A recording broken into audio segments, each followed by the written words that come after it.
సహజంగా ఏ రాజకీయ పార్టీ అయినా, ఏ రాజకీయ నాయకుడైనా వచ్చే ఎన్నికల్లో మేమే గెలుస్తాం, మా పార్టీని అధికారంలోకి వస్తది, మేమే సీఎం పీఠం మీద కూర్చుంటామని చెప్తారు. ఏ రాజకీయ పార్టీ అయినా, ఏ రాజకీయ నాయకుడైనా చెప్పే మాట అదే. ఎందుకంటే ఇవాళ రాజకీయాలంటే కుర్చీ పోరాటం, పదవి, అధికారం మాత్రమే రాజకీయాలకి పరమావధి. కాబట్టి ఎవరైనా అదే చెప్తారు. బీఆర్ఎస్ అదే చెప్పిద్ది, కాంగ్రెస్ అదే చెప్పిద్ది, సరే ఎక్కడ ఏ రాజకీయ పార్టీ అయినా అదే చెప్పిద్ది. ఇప్పుడు తెలంగాణ ముఖ్యమంత్రి రేవంత్ రెడ్డి గారు పదే పదే చెప్తున్న మాట ఏంటంటే, వచ్చే ఎన్నికల్లో కూడా కాంగ్రెస్ పార్టీనే గెలుస్తుంది, నేనే ముఖ్యమంత్రి అవుతాను అనేది మొన్నటిదాకా చెప్పారు. ఇప్పుడు ఎన్ని సీట్లు వస్తాయో కూడా చెప్తున్నారు. వచ్చే అసెంబ్లీ ఎన్నికలు 182 అసెంబ్లీ స్థానాలకు జరుగుతాయి. అంటే అసెంబ్లీ స్థానాల సంఖ్య పెరిగిద్ది కదా, డీలిమిటేషన్ ప్రక్రియ జరిగి. సో 182 స్థానాలకి ఎన్నికలు జరుగుతాయి. దాంట్లో 117 స్థానాలకు కాంగ్రెస్ పార్టీకి వస్తాయి, నేను ముఖ్యమంత్రి అవుతాను అనేది ఆయన చెప్తున్న మాట. ఇది విశ్వాసమా, అతి విశ్వాసమా అనేది మనం చెక్ చేద్దాం. అంతకంటే ముందు రేవంత్ రెడ్డి గారు మాట్లాడిన మాట మీరు ఒకసారి వినండి.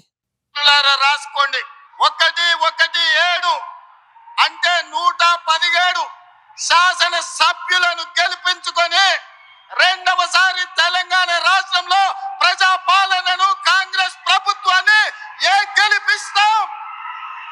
రాముడు మీద, భద్రాచలం రాముడు మీద ఆనా, ఇది ఖమ్మం కాంగ్రెస్ కార్యకర్తల మాట.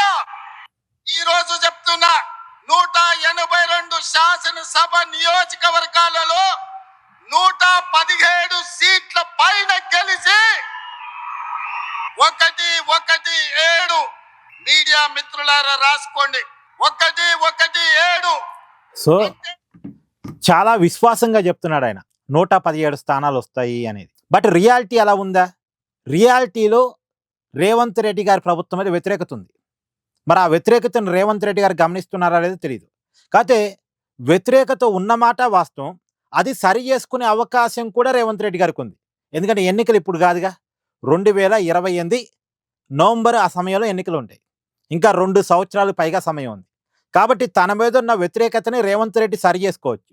కాకపోతే వ్యతిరేకతని గుర్తిస్తున్నారా లేదా అన్నది ఇంపార్టెంట్. ఇప్పుడు రేవంత్ రెడ్డి గారు సహజంగా రియాలిటీలో ఉంటారు. ఆయన ఒక టార్గెట్ పెట్టుకుని పనిచేస్తారు. ఆయన సీఎం సీట్లో కూర్చోవాలనుకున్నారు, దానికి అనుగుణంగా పావులు కదిపారు, కూర్చున్నారు. అంతవరకు ఆయన టార్గెట్ రీచ్ అయ్యారు. కానీ టార్గెట్ రీచ్ అయిన తర్వాత, ముఖ్యమంత్రి పదవిలో కూర్చున్న తర్వాత ప్రజల్ని సాటిస్ఫై చేశారా లేదా అన్న కాడ కొన్ని భిన్నాభిప్రాయాలు ఉన్నాయి. ఖచ్చితంగా మిశ్రమ స్పందన మాత్రమే రేవంత్ రెడ్డి గారికి ఉంది. వ్యతిరేకత గట్టిగా ఉంది రేవంత్ రెడ్డి గారి ప్రభుత్వం మీద.